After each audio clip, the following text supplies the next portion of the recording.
네, 기관의 눈으로 이어가겠습니다. 지난 그 2월 4일이죠. 정부가 이제 대도시권 주택 공급 획기적인 확대 방안을 내놓았습니다.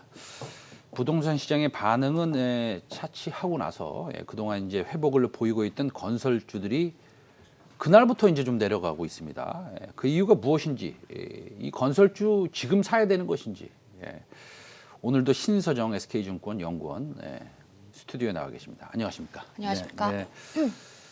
그 먼저 최대 규모의 공급 내용을 담았던 그 2월 4일 대책부터 조금 한번 간단히 좀 이거부터 알고 넘어가겠습니다. 우리가 뭐 많이 뉴스에서 많이 봤지만 한번 정리를 한번 해볼까요? 예. 뭐 결론적으로 83만 호의 주택 공급책을 발표를 했고요. 물량 자체는 어마어마한 수치다라고 보시면 될 것 같아요. 이 중에서도 서울 물량이 한 32만 호로 구성이 되어 있고 여러 번 인용이 되고 있는 뉴스 플로우들처럼 분양 신도시 3개에 달하는 규모이다라고 보시면 될 것 같습니다.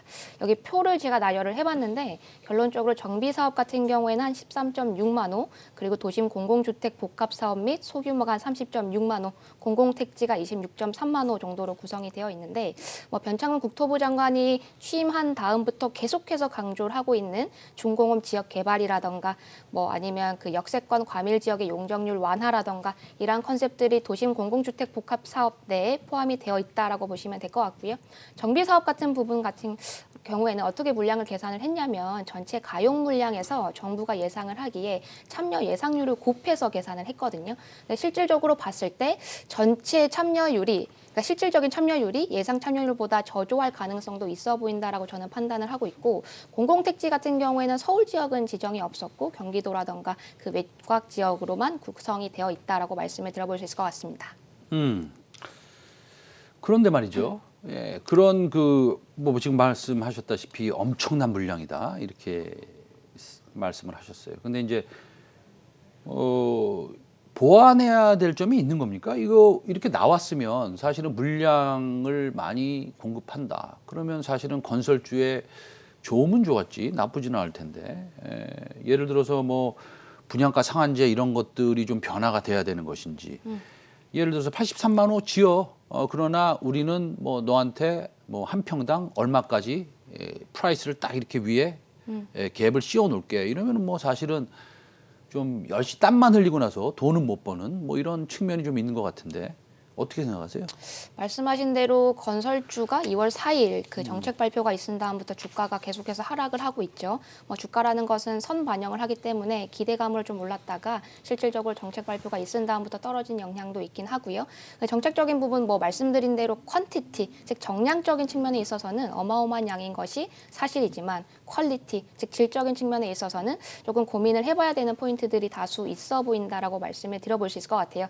일단 정비사업 같은 경우에는 아까 말씀드렸다시피 정부가 예상하는 참여율을 곱해서 계산을 했기 때문에 실질적인 참여율은 조합원 분들이 계산기를 두들겨 보고 실제로 참여할지를 결정하실 텐데 이 정도에 미치지 못할 가능성이 있어 보인다라고 좀 말씀을 드려볼 수 있을 것 같고요. 계속해서 공공이라는 키워드를 강조를 하고 있기 때문에 이 부분에 대한 신뢰성 회복이 좀 필요해 보이기도 합니다.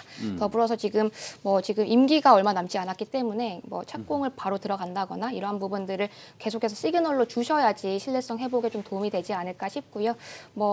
오히려 삼성 엔지니어링 같은 이러한 해외 익스포저가 높은 종목들이 그 정책 발표가 있은 다음부터 뜨는 등 이런 주택 익스포저가 높은 건설사들은 조금 주가가 하락하는 모습을 보이고 있는데 저는 추가적으로 주가가 하락한다라면 펀더멘털리 봤을 때 2021년도는 차치하고 보더라도 2023년도까지 증익 기조가 이어지기 때문에 저가 매수 콜도 가능해지겠다라고 말씀을 드려볼 수 있을 것 같습니다.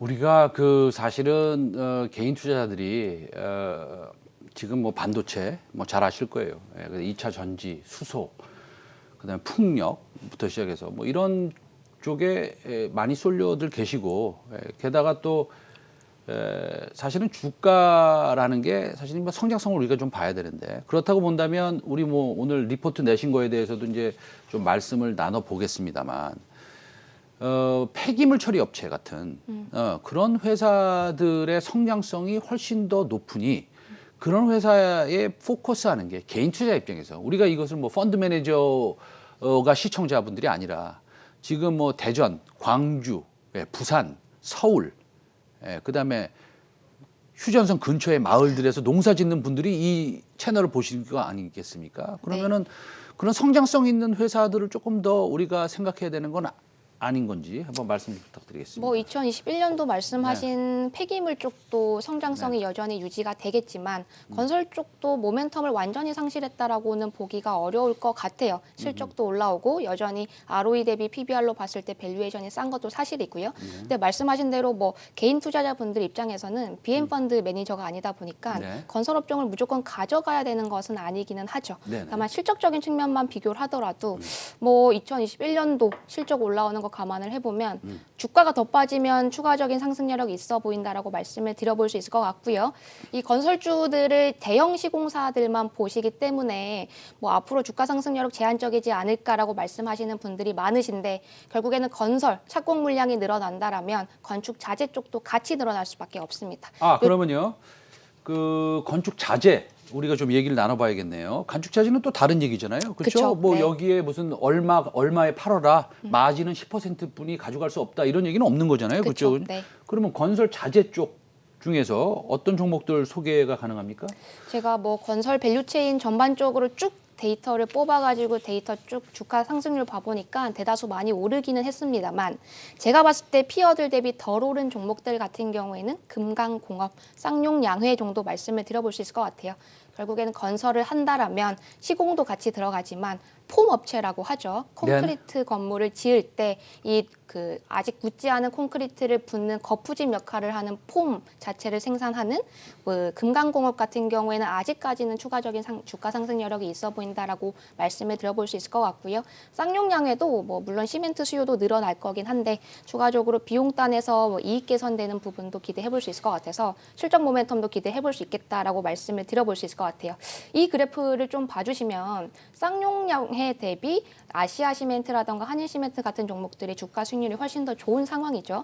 물론 쌍용양해가 시총이 워낙 크다 보니까 움직이는 게 좀 무거울 수 있다라고는 생각을 하지만 피어들 대비 덜 올랐다 콜이 충분히 가능해지는 상황인 것 같기도 하고요. 아까 기존표에서 보여드렸던 금강공업도 피어라고 꼽힐 수 있는 게 삼목 S폼이라는 폼을 만드는 업체인데 삼목 S폼 대비 주가 상승률을 비교하더라도 금강공업도 추가적인 상승 여력이 있어 보인다라고 말씀을 드려볼 수 있을 것 같습니다. 참고로 뭐 주가적인 측면에 있어서 2020년도 초 대비로 본다라면 금강공업 많이 오른 게 아닌가라고 말씀하시는 분들 많으시거든요. 다만 시계율을 조금 더 길게 보셨으면 좋겠어요. 금강공업을 뭐 2015년도부터 주가를 쭉 부어보면 분양 물량이 2015년도에 52만 호 피크 찍고 계속해서 빠졌기 때문에 주가가 계속해서 흘러내리다가 최근에 조금 오른 거거든요. 그래서 시계율을 좀 길게 본다라면 추가적인 상승 여력이 있어 보이고 아시겠지만 2021년도 분양 물량 추가적으로 늘죠. 작년에 36만 호 분양을 했는데 올해 39만 호에서 45만 호까지 기대가 되고 있는 상황이고 40만 호까지 기대가 되고 있는 상황이고 19년도 대비 분양 물량 계속해서 늘고 있는 상황이기 때문에 금강공업 뭐 실적적인 측면도 그렇고 뭐 주가적인 측면도 추가적으로 기대해 볼 수 있겠다라고 말씀을 드릴 수 있을 것 같습니다. 알겠습니다. 금강공업. 네, 저 잘 아는 회사입니다. 삼목 S폼. 예. 맞습니다. 네. 10년 전에 투자한 적이 있습니다. 네. 네. 마지막으로요. 오늘 가장 중요한 시간입니다. 사실은 오늘 다른 섹터 연구원이랑 같이 해서 리포트를 콜래보 리포트를 냈습니다. 요새 네. 유행하는 코스피에서 쿠팡에 투자하는 방법인데 뭐 우리 아까 이제 ssg.com 이마트도 얘기했고 아마 그 리포트에도 있을 거예요. 아마 제가 안 봤지만 지어소프트도 있을 겁니다. 그런데 이 물류센터에 관련해서 코멘트를 하셨는데 물류센터 이거 구체적으로 어떤 내용입니까? 그러니까 어제 쿠팡 상장 소식과 유관해서 유관주들이 상당히 주가 수익률이 좋았죠. 근데 건설업종 내에서도 쿠팡과 엮일 수 있는 종목이 있다라고 말씀을 드려볼 수 있을 것 같고요. ESR 캔달스퀘어 리츠라는 종목입니다. 리츠라는 단어만 들으셔도 좀 거부감을 가지시는 분들이 계신데요. 이 그래프가 좀 큰 의미가 있을 것 같아요. 그러니까 전체 리츠 대비 각 국가별로 제가 나눠서 봤을 때 미국뿐만 아니라 유럽, 아시아 전부 다 물류센터 리츠는 주가 수익률이 훨씬 더 아웃퍼폼을 보이고 보이고 있죠. 아하. 단순히 배당 수익률로만 보실 필요성이 없는 종목이다라는 것을 강조를 드려보고 싶고 상장한 지 한 달여밖에 되지 않았기 때문에 아직 주가 상승이 별로 되지 않았습니다. 추가적으로 주가 상승 여력 있어 보이고요.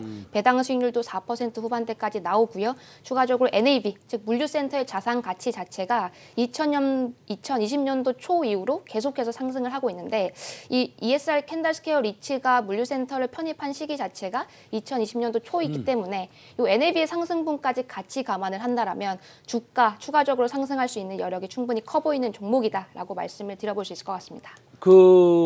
제가 잘 몰라서 여쭙는 겁니다. 예, 리츠라는 것은 사실은 투자를 해서 정해진 수익률을 갖다가 캐시플로우로 받는 거 아니겠습니까? 맞습니다. 그런데 그 투자한 회사의 네. 가치가 10배가 올라간들 네. 현금 유입되는 정기적으로 유입되는 금액은 올라갑니까 안 올라갑니까? 임대료 수익은 매년 계약 조건에 의해서 엑셀레이션만 적용이 되는 거고요. 네네. 그 말씀하신 자산가를 그러니까 매각을 할 때 캐피탈 게인이 반영이 되긴 하죠. 그러니까 어쨌든 자산 가치가 올라가는 것도 리츠에 좋은 영향을 미칠 수 있다라고 그쵸. 말씀하시는 거죠? 주가에 반영이 될 겁니다. 아하. 그러면은 이거는 아주 좋은 아이디어 같은데요. 그렇죠. 예, 이거는 시총이 어느 정도 되는지 모르겠지만 지금 쿠팡 물류센터에 투자를 한 뭐 펀드라고 생각해 보죠. 우리 시청자분들이 쉽게 보면은 그러면은 ESR 캔달스퀘어 리츠는 아주 좋은 아이디어로 우리 신서정 SK증권 연구원이 가지고 오신 것 같습니다. 마음에 듭니다. 네, 오늘 SK증권 연구원과 신서정 연구원과 함께했습니다. 네, 오늘 말씀 감사합니다. 감사합니다. 네.